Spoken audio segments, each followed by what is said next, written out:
I want to start off by getting rid of everything we've done and look at another recording mode. Now let's go back to our recording preferences, and I'm going to choose now merge only in cycle record mode. This is another useful way of doing drum machine style recording. I'm going to get rid of these additional tracks, and now I'm going to record, and each time I go through the cycle, a new part is going to be added on and merged in. And what I can do is, by setting my quantize value beforehand now, like with nothing chosen, and this set to 16B, everything that's recorded in will automatically have this applied to it. So let's put a simple drum part down.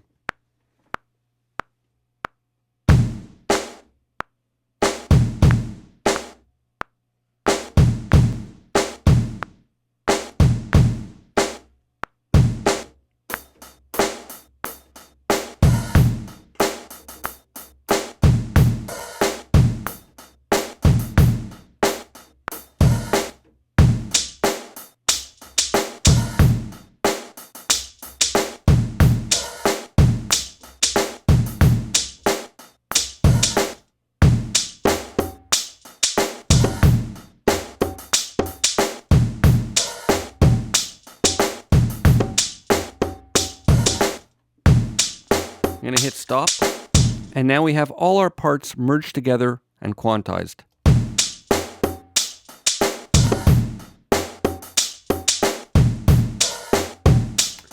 Beautiful. Let's go back to our recording settings, and now I'm going to choose another one. Create tracks and mute in cycle record mode. Let's choose that, and let's call up a bass sound now. I'm going to hit my Command Option N key command and call up a new software instrument again with a library. And let's choose some bass parts this time. Let's go to bass, and we'll go to electric bass and choose session bass.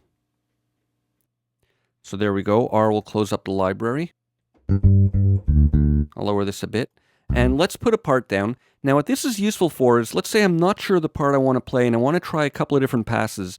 It's going to allow me to record in cycle mode, create additional tracks, and mute each previous track as a new one is being recorded. Unlike the drum machine recording we did in the last video where we heard the parts as we were adding them together, this will mute them and leave only the one that's currently playing while it's being recorded audible. So let's try some tracks like this. I'm going to put on the cycle mode, and let's see what I can come up with. We've got a fairly busy drum part, so I'm going to keep the bass simple. Let me lower these levels a bit more just so we're not overloading things. And here we go.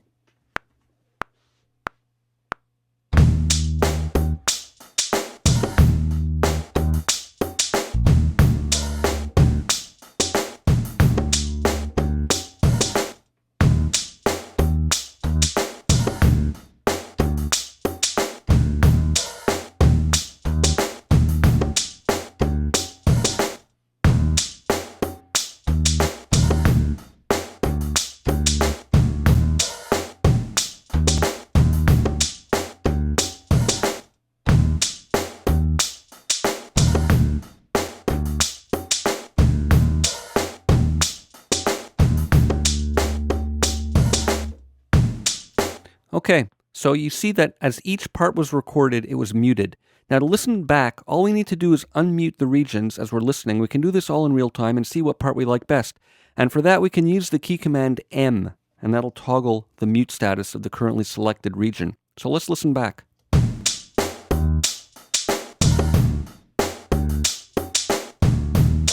Don't like that one. I'm going to go down with my arrow key.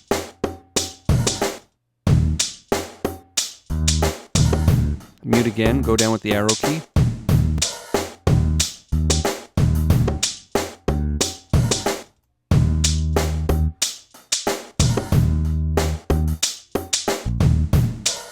Let me hear this one again.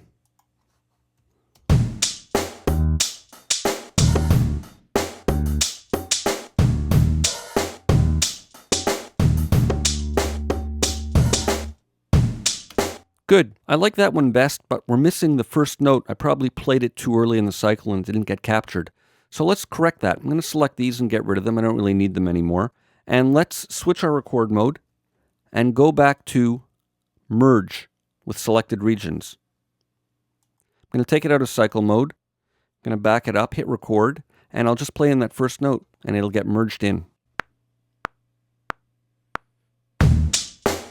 There we go. Done. And I can get rid of these tracks. I don't need them. Let's continue looking at MIDI recording, and let's call up another channel strip. I'm going to go Command Option N, New, Create, and let's go to our library and go back and create some keyboards. And I'll just choose clav part, family clav, R. That'll do it. Now we're going to look at a different type of recording. Let's go back to here, and we're going to go to Create Take Folders, which is the new powerful alternative to cycle recording.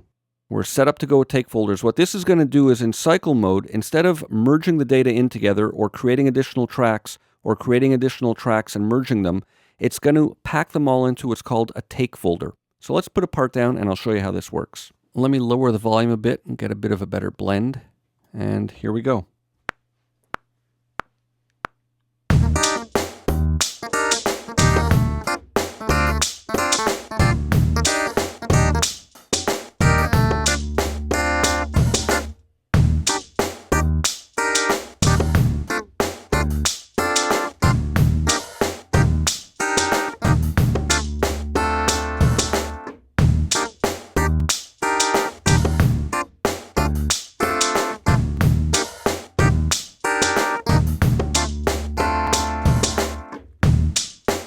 All right, I hit stop and we can see the take folder here.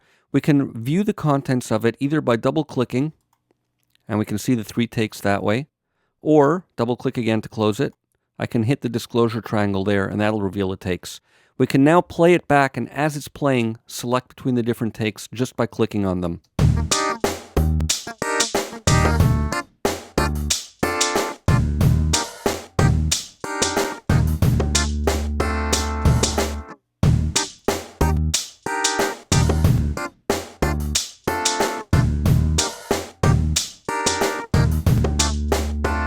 Okay, I'm going to go with the second take. All I need to do is select it. I can close our take folder, and I don't need to do anything more. I can just leave it like that, and it'll play back the take like that. So there you go, take folder recording with MIDI. We've covered a lot of ground in this video. Practice with it, experiment, have fun, stay tuned, and we're going to continue exploring in the next video.